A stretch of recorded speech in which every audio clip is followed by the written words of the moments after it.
The extinction of Homo sapiens is on the very near horizon, and almost nobody is talking about it.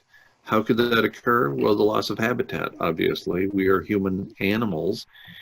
Already, the projected slow rates of climate change are outstripping the ability of vertebrates to keep up by a factor of 10,000 times.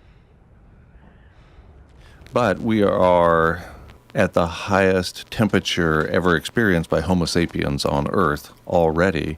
There are any number of means by which we could rapidly increase the global average temperature and therefore lose habitat for our favorite species.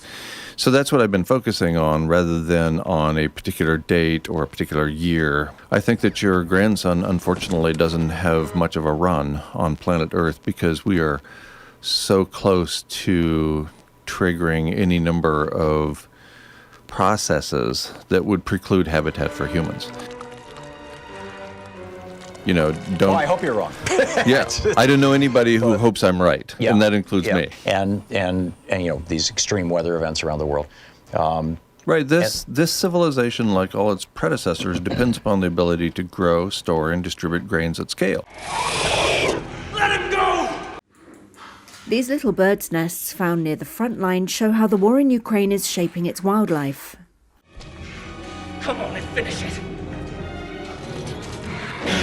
And then we also obviously need to be concerned about the form of permafrost now under the Arctic Ocean, and loss of global dimming, for example, is another severe existential threat, and on the list goes. Right.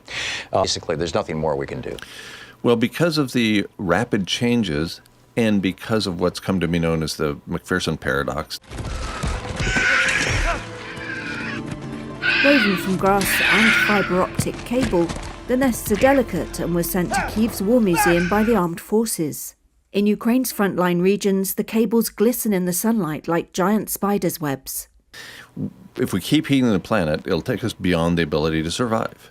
If we stop heating the planet by reducing, never mind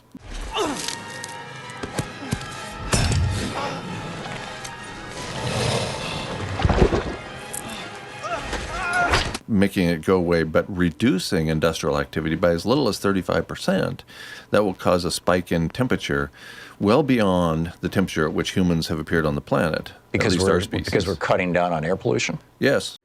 Why are you doing this?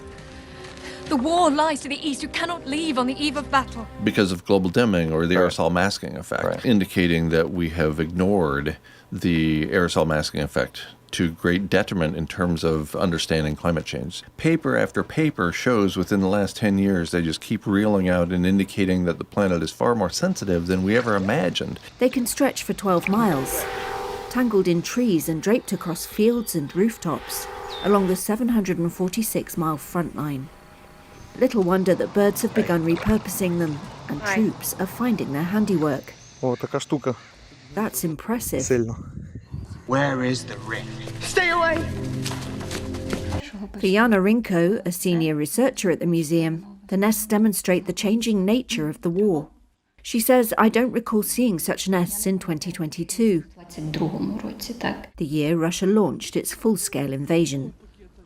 Ultra-thin fibre-optic cables are used by Ukrainian and Russian troops to guide aerial attack drones and make them impervious to electronic jamming. He says Ukraine has rich avian biodiversity, and it's still unclear what the cable nests say about it.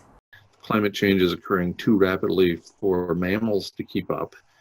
We're vertebrate mammals. So if the climate is changing, if the environment is changing so rapidly that vertebrates and mammals can't keep up, and we're in that category, then it seems to me somebody should be talking about it. We are losing habitat for our species, and the obvious consequence of that will be extinction of our species, as what happens with every other species in the history of Earth.